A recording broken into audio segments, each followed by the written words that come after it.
합시다. 예, 오늘은 추수감사주일인데 추수감사주일의 그 분위기가 납니다. 왜냐하면은 김장을 했으니까요. 어제 배추가 한 380포기. 그래서 저거를 어떻게 집사님 권사님이 다 가지고 오시는가. 내릴 걸 생각하니까 또 한두 사람으로 안 되겠는 거예요. 그래서 우리 청년들 또 대학생, 중고 학생들 또 부역자가 같이 해서 한 10명이 날랐는데 우리 간사님까지 한 30분 정도 날랐어요. 이게 적은 게 아니죠. 이렇게 오늘도 김장을 하고 내일까지 이제 김장을 하게 됩니다. 한 해 동안에 하나님께서 주신 그 열매를 가지고 우리 교회 식구들을 위해서 이렇게 김장하는 그 부분을 보니까 참 추수구나, 그런 생각을 하게 되었습니다. 참 교회에 좋은 문화지 않겠는가 하는 생각을 하게 되고요. 또 감사하기는 집에서 맛볼 수 없는 맛있는 김치를 이렇게 교회에서 맛볼 수 있다는 것. 우리 권사님들, 장로님들 손길이 너무 좋으신데 앞으로는 지금 신문에 보니까 우리나라 김치를 외국에 수출해 가지고 상당한 수입을 이렇게 받더라고요. 앞으로 이 젊은 세대가 김치 만드는 것도 잊어버릴 그때에 김치 먹으러 트리니티 교회 한번 가보자, 이렇게 해서 김치 먹는 사회 복음도 집어넣는 그런 일들이 일어나게 되길 바라고요. 우리 수고하시는 우리 집사님, 권사님, 또 우리 장로님들 좋은 음식 솜씨를 좀 후대에, 다음 세대에 우리 젊은 우리 세대들에게 좀 많이 전수해 주셔가지고 교회가 좀 힘을 얻었으면 좋겠습니다. 오늘 보니까 저 다른 교회에 계신 중직자분들이 오셔서 교회 식사를 이렇게 하시더라고요. 우리 교회는 남들이 이야기하는 이단 교회인데 이단 교회에 와서 이걸 먹으면 어떻게 되지요? 어쨌든 우리는 복음으로 무엇이든지 음식도 복음의 맛이 나도록, 우리 모든 사역도 복음의 색깔이 나도록 그런 하나님의 응답을 받게 되기를 주의 이름으로 축복합니다. 자, 오늘 이제 말씀의 제목은 오직 나와 함께 하신 하나님, 그리고 우리 추수감사주의를 생각하면서 한 해 동안에 우리가 무엇에 대해서 감사할 것인가 생각해 보니까 딱 하나인 거예요. 나와 함께 하신 하나님. 그게 우리의 감사 중에 최고의 감사요, 은혜 중에 은혜이구나. 내가 하나님과 함께 한 것이 아니라 하나님이 나와 함께 하셨다는 겁니다. 자, 그래서 오늘 서론으로 봐야 될 부분이 0.1%의 사람이 있는가 하면은 성경에는 99.9%의 사람들이 있었습니다. 우리가 성경에 보면은 참 이해할 수 없는 0.1%의 사람이죠. 지금 이제 0.1%의 이 사람들은 우리가 볼 때는 참 이해되지 않는 분들입니다. 그분들이 누굽니까? 하나님이 아브라함을 부르셨습니다. 청년 아브라함을 부르신 것이 아니라 75세 된, 아무 일도 할 수 없는, 그래서 자녀도 생산할 수 없는 그 나이에 아브라함을 하나님이 쓰시겠다고 부르십니다. 그보다 더 기막힌 사실은 80세 된 모세를 하나님께서는 부르셨다는 거예요. 그런 노인만 부르셨을 뿐만 아니라 참 하나님 하시는 일은 우리 머리로는 잘 이해가 되지 않는데, 형들이 뭐 잘못한 거 있으면은 쪼르르 아버지에게 달려가서 고자질하는 그 요셉을 하나님은 쓰신 겁니다. 그 나이가 17세에 그를 부르셨다는 거예요. 더 아이러니한 것은 이제 막 어머니에 젖을 땐 어린 사무엘입니다. 그를 하나님께서 부르셨다는 거예요. 그리고 예수님께서 이 땅에 오셔가지고 그래도 나의 수제자다 생각해서 부른 수제자가 베드로인데, 베드로의 직업은 아무도 하지 않으려고 하는 그 어부라는 직업입니다. 뭐 성질 급하죠. 뭐 몸으로 떼어는 것 외에 아무 할 것 없는 그 사람을 하나님께서는, 예수님께서는 수제자로 부르셨다는 거예요. 그럼 이 사람들이 어떤 일을 했는가 우리는 잘 알지 않습니까? 하나님은 요셉을 총리로 세우시고 늙은 모세를 통하여서 출애굽의 역사를 이루게 하시고, 아브라함을 부르시사 복의 근원이라는 축복을 허락해 주시고, 어마어마한 하나님의 그 언약의 가문을 이어가게 하셨다는 겁니다. 베드로를 통하여서 그가 설교했을 때 3천 제자가 일어나는 큰 일들이 일어났다는 겁니다. 자, 그러면 여기에서 우리가 봐야 될 중요한 부분들이 뭡니까? 그것은 이 0.1%의 사람을 하나님께서 부르신 이유가 무엇인가? 그것은 하나님은 누구든 관계없이 하나님은 모든 일을 하실 수 있다는 거예요. 여러분, 하나님은 그 어떤 것에도 장애받지 않는다는 겁니다. 하나님은 하나님의 일을 하는 데에 우리 인간이 볼 때에 저런 사람들 불러서 되겠냐 싶은데 그것은 우리 생각이지 하나님께는 절대 가능이라는 것입니다. 그러므로 오늘 저와 여러분들이 여기에 대한 우리는 무엇을 가져야 됩니까? 하나님은 어떤 사람을 불러서라도 하나님의 그 일을 하실 수 있다는 여기에 대한 절대 믿음을 가져야 됩니다. 하나님은 이것을 갖기를 원하신다는 거예요. 자, 오늘 이 자리에 계신 많은 우리 성도님들이 가져야 될 부분이 뭐냐면은, 하나님께서 저 모세는 쓰시고 왜 나를 안 쓰실까? 0.1%의 사람을 쓰시면서 왜 우리를 안 쓰실까? 안 쓰시는 게 아니라는 겁니다. 지금 쓰시기 위해서 하나님께서 저와 여러분들을 지금 인도하고 계신다는 거예요. 그래서 우리는 0.1%의 사람을 쓰신 그 하나님의 의도가 뭔가? 그 말은 하나님은 어떤 사람을 통해서도 하나님의 일을 하실 수 있다는 거예요. 여기에 대한 여러분들이 절대 믿음을 가지고 이제 지금부터 우리는 나 자신, 나에게 일어나는 문제, 나의 형편을 보고 절대 낙심하지 말라는 겁니다.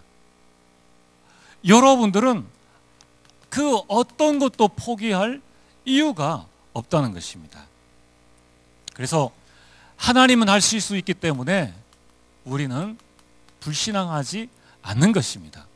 아니, 80세 된 모세도 하나님께서 쓰셨다면은 지금 하나님께서 나를 쓰실 수 있다, 이 믿음을 가지기를 하나님은 원하신다는 거예요.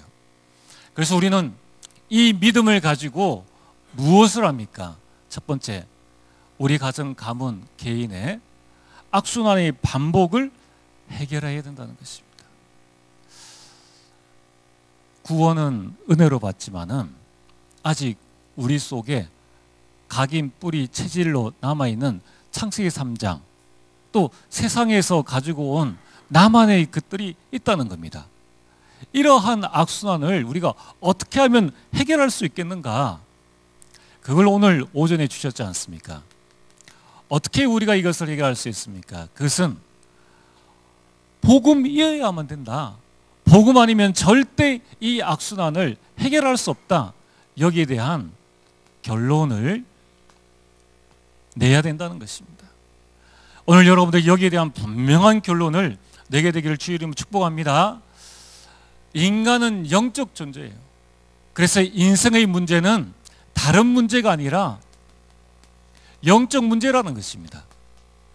이 영적 문제를 요한복음 19장 30절에 예수 그리스도께서 다 해결하셨다는 겁니다. 그래서 사도행전 4장 12절에 다른 것으로는, 복음 외의 다른 것으로는 그 어떤 것으로도 이 문제를 해결할 수 없다. 여기에 대한 분명한 결론을 오늘 이 시간 우리는 내려야 됩니다. 두 번째는 복음에 대한 결론을 내렸다면은 이제 우리는 결론난 이 복음을 완전 내 것으로 각인하고 뿌리내리고 이것을 우리의 체질로 반드시 만들어야 됩니다. 그래서 오전에 말씀하시기를 이 복음이 우리 근본을 치유할 수 있다라고 말씀을 주셨습니다. 이 근본을 바꾸는 집중의 시간을 가져라. 그래서 우리는 지금부터 나는 왜 잘 안 될까? 잘 안 되는 것이 아니라 여러분 잘 안 된다고 생각하는 사람은 이미 하나님이 그 언약의 여정 속에 들어와 있다는 거예요. 잘 돼야 되는 기준이 이미 언약이라는 것을 알고 있기 때문에 언약은 이런데 나는 왜 잘 안 될까? 거기에 대한 고민이라는 겁니다. 그럼 어떻게 해야 됩니까? 복음만이 이 문제를 해결할 수 있다라는 결론을 내고 이제 우리가 이 복음을 내 영혼, 마음, 생각 속에 각인 뿌리 체질 내릴 수 있는 집중의 시간을 이제 오늘부터 저와 여러분들이 가지면 됩니다. 세 번째는 어떻게 하면 우리 가정 가문의 이 악순환의 반복을 정말로 끊을 수가 있는가? 우리가 한 대의 가정 가문의 이 영적인 대물림, 이 흑암의 영적인 대물림을 완전히 끊어버려야 됩니다. 그러려면은 어떻게 하면 되는가? 하나님께서 우리에게 주신 이 복음을 누리고 전달하는 것이다.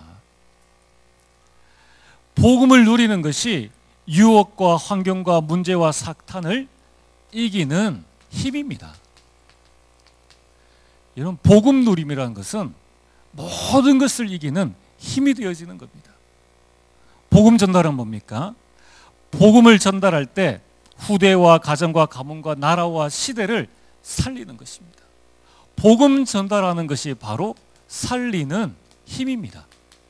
자, 오늘 여러분들이 이 사실을 꼭 깨닫게 되길 바랍니다. 복음 누리는 것만큼 나에게 힘이 생겨요. 복음 전달하는 것만큼 후대가 살아나게 됩니다. 바른 말이 사람을 살리는 게 아닙니다. 복음의 말, 언약의 말이 사람을 살리는 거예요. 그래서 나의 안타까운 마음보다 더 중요한 것이 복음을 전달하는 것입니다. 나의 안타까운 마음 아무리 전달해도 그게 사람을 살리는 게 아니라는 거예요.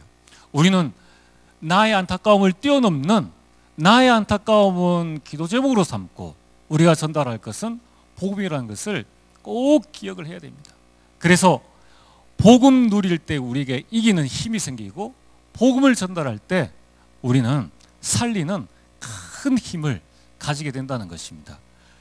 이것이 되어질 때 우리 가정 가문의 교회의 악순환의 반복이 완전히 해결되어진다는 거예요.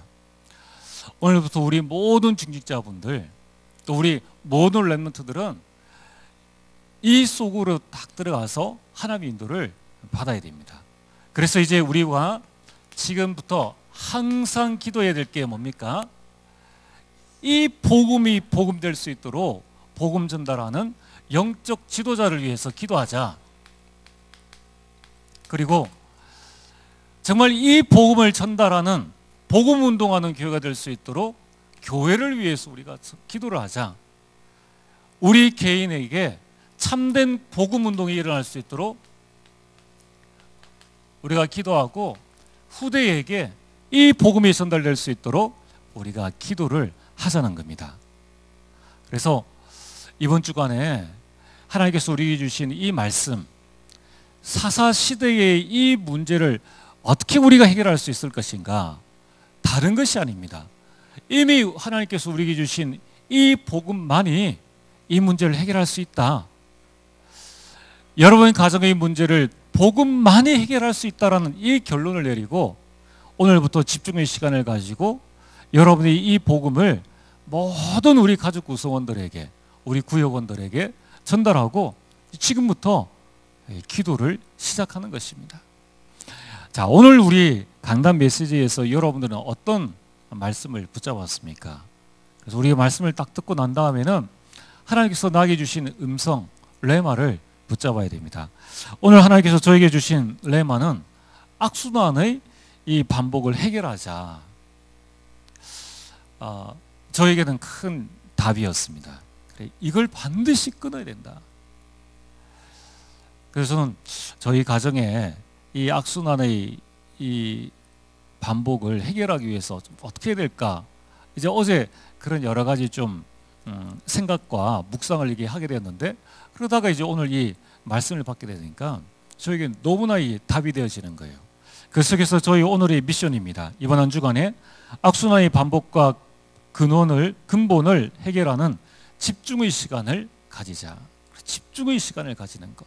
기도 제목은 집중의 시간으로 24시 복음을 누리고 전달하는 전도 제자 되게 하옵소서. 그리고 교회 김장 캠프와 집중전도 신학원과 우리 양대근 성도와 연약한 자들을 위해서 기도하기, 이렇게 기도 제목을 잡았습니다. 자, 오늘 여러분들이 이 말씀을 들으면서 나의 레마와 기도 제목과 실천 사항을 꼭 한번 잡아보시길 바랍니다. 그리고 여러분들이 하루에 한 번만 요 주보에 나와 있는 이 내용이나 또 우리 요약되어 있는 말씀들을 매일 한번 읽어보세요. 그러면은 정말 이 강단 메시지와 오늘의 기도 수첩, 또 강단 메시지와 오늘의 나의 삶이 그대로 연결되어진다는 것을 알게 됩니다. 연결 안 되는 게 뭔지 아십니까? 그게 우리 삶의 악순환이에요. 하나님은 말씀 성취를 위해서 우리에게 말씀을 주셨는데 내 삶 속에 말씀이 성취되어지지 않는 상태로 지난주, 이번 주가 연결되어진다. 이게 악순환이라는 거예요. 이걸 해결하는 방법이 뭡니까? 여러분, 이대로 하시면 됩니다. 그래서 우리가 정말 우리 교회 모든 성도님들이 이번 한 주간에 다시 한번 말씀 붙잡고 믿음으로 도전하게 되기를 주의 이름으로 축복합니다. 자, 그렇다면은 두 번째로 우리가 이 추수감사절을 맞이하여서 우리에게 정말 은혜 중 은혜가 무엇입니까? 그게 바로 오직 나와 함께 하신 하나님이라는 겁니다. 오늘 사도 바울이 고백한 것처럼 모든 것이 하나님의 은혜다라고 성경은 말씀하고 있습니다. 도대체 바울이 말하고 있는 은혜는 무엇이겠습니까? 그리고 바울은 지금 무엇을 감사하고 있습니까? 여기에 대한 답이 오늘 15장 10절에 나와 있습니다. 첫 번째입니다. 무엇이 은혜 중 은혜입니까? 그것이 나와 함께 하신 하나님인데, 첫 번째로 내가 나된 것은,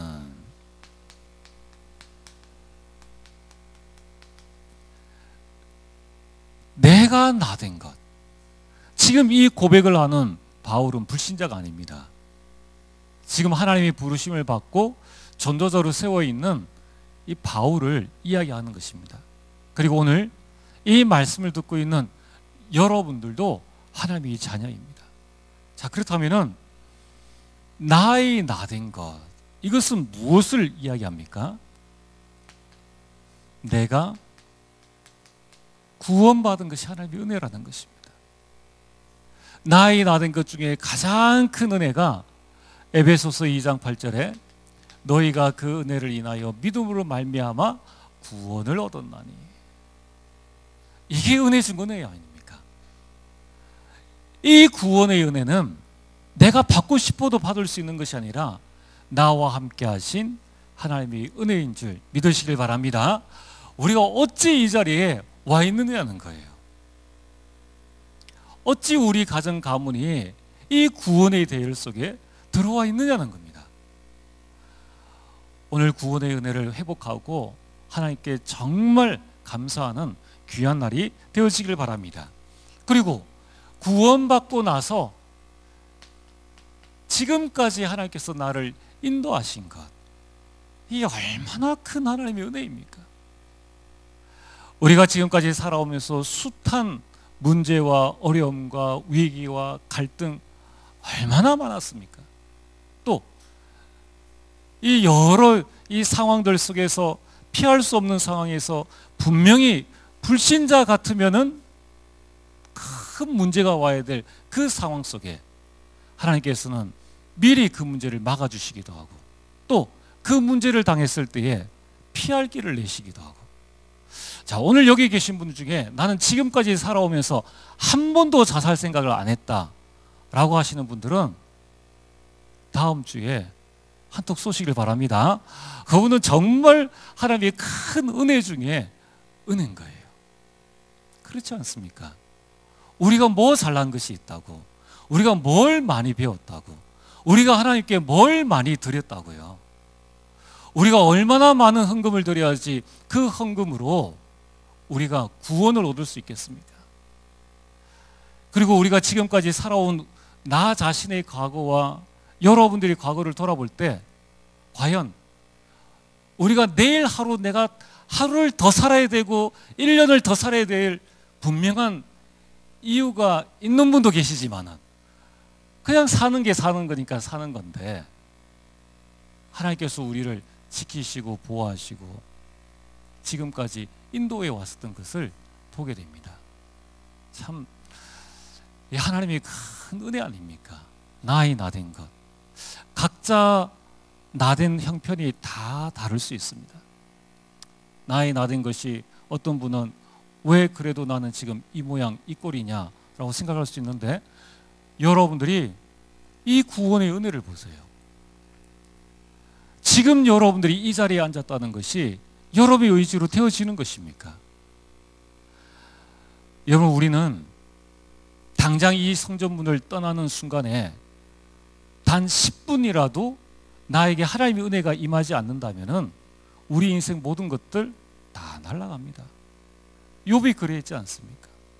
하루아침에 수천 마리의 그 어마어마한 재산과 10명의 자녀들 모든 것들이 다 날아가는 거예요.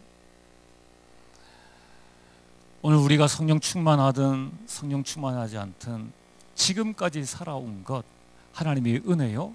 앞으로 우리가 천국 가는 그날까지 하나님이 우리를 인도하실 줄 믿습니다. 그래서 우리는 모든 순간순간이 하나님의 은혜요.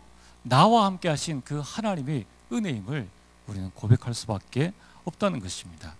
그래서 사도 바울은 나이 나된 것은 지금 이 사도 바울이 좋은 호텔에서 내가 이만큼 된 것이 하나님의 은혜다라는 것을 이야기하는 것이 아니라 바울은 복음을 전하다가 수많은 핍박과 매맞음과 배고픔과 추위를 당하는 가운데에서 우리보다 지금 더한 형편에서 이 고백을 하고 있다는 것입니다.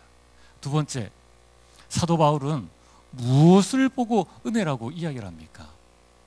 나 이제 마음껏 더 이상 어려운 일을 안 해도 된다라고 하는 것이 아니라 후반절에 보면은 이렇게 말씀하고 있습니다.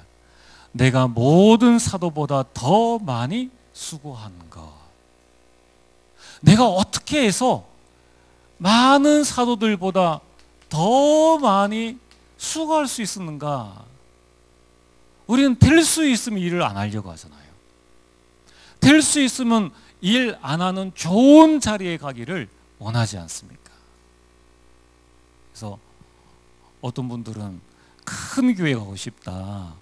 그 교회 가서 그냥 조용하게 살고 싶다.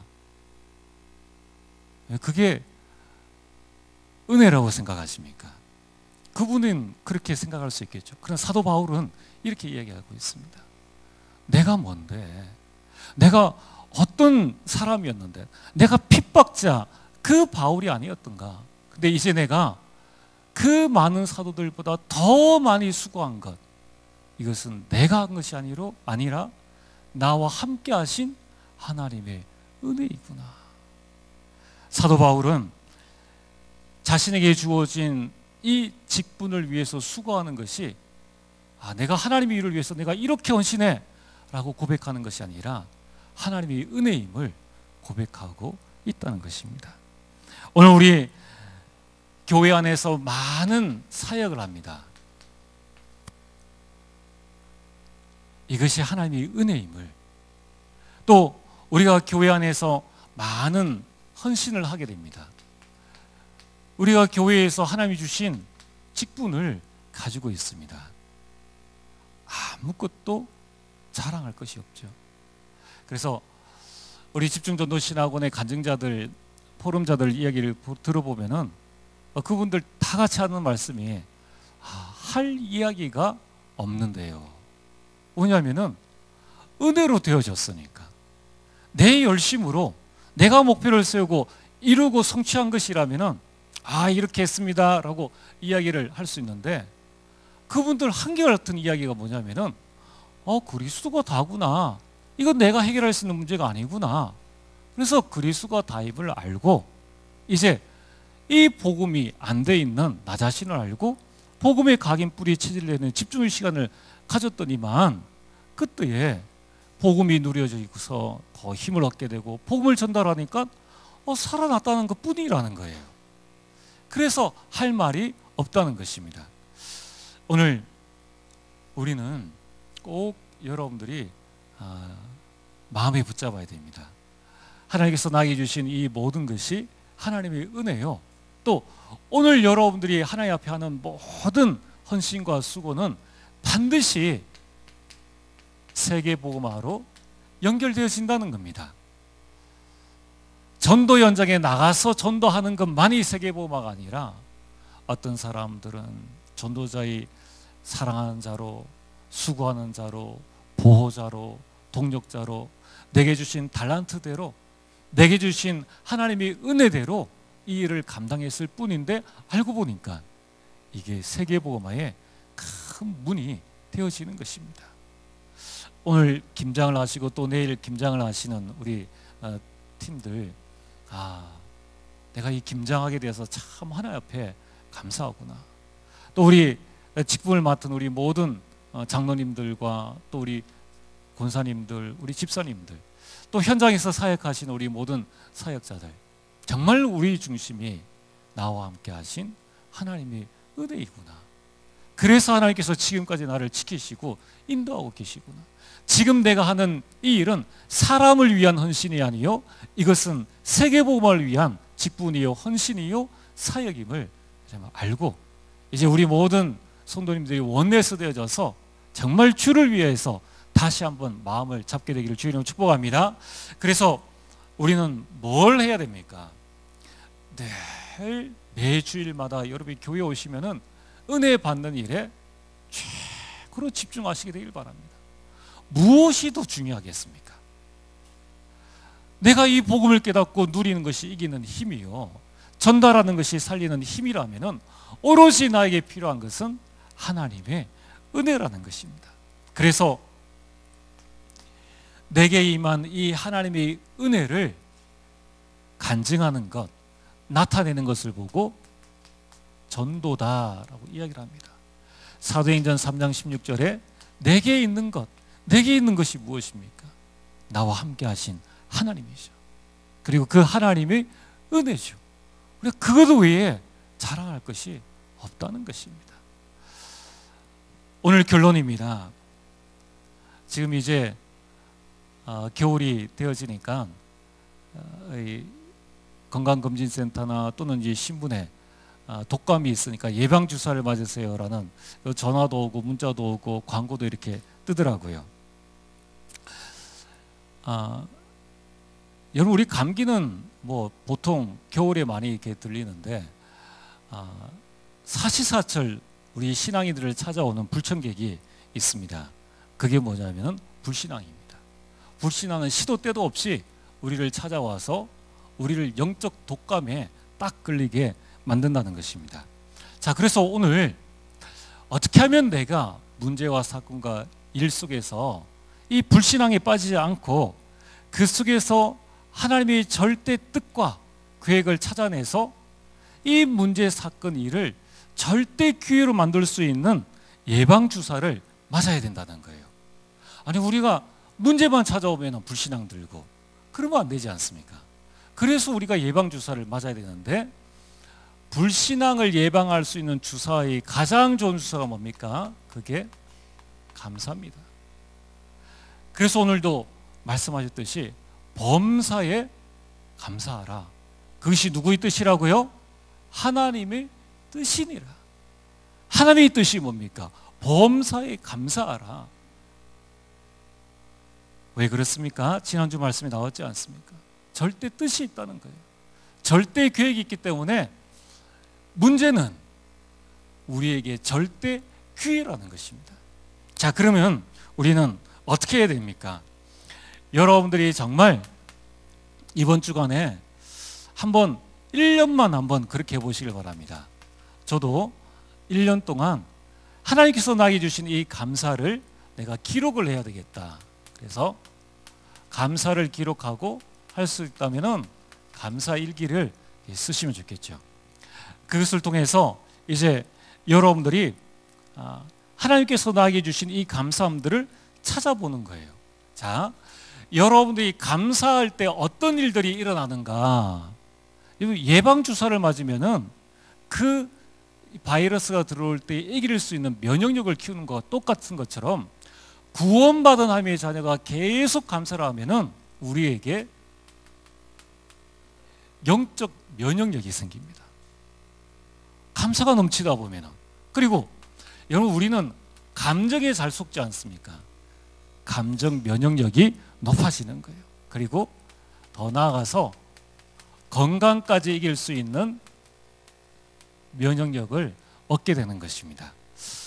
어떤 분이 그런 책을 썼습니다.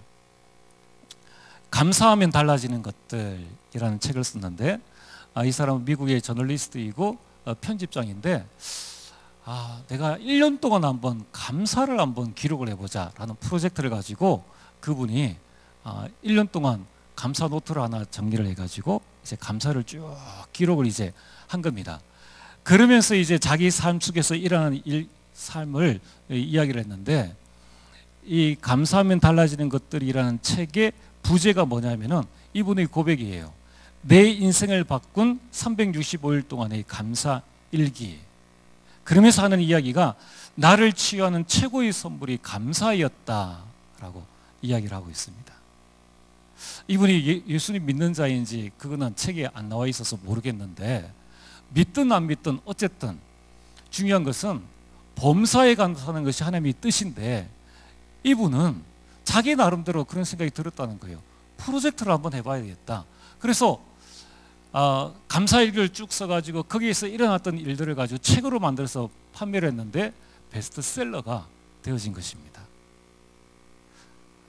내년에 우리 장로님들 베스트셀러가 되시길 주로 축복합니다. 그래서 경제응답 받아서 교회 살리고 정말 증인되어지는 응답을 누리게 되기를 주로 축복합니다. 우리 옆 사람 한번 인사하겠습니다. 감사를 회복합시다. 기도하겠습니다. 하나님, 참으로 감사를 드립니다. 정말 복음 아니면 안 되는 귀중한 이유를 깨닫게 하시고, 이제 아버지 하나님, 복음에 집중할 수 있는 귀한 축복 주신 것을 감사를 드립니다. 아버지 하나님, 이 복음으로 말미암아 1년 365일 오로지 하나님께 감사함으로 나를 살리고 현장 살리고 교회를 살리는 참된 주역이 될 수 있도록 축복하여 주옵소서. 예수님 이름으로 기도리옵나이다. 아멘. 네, 우리 함께 이 말씀을 기억하면서 우리 찬송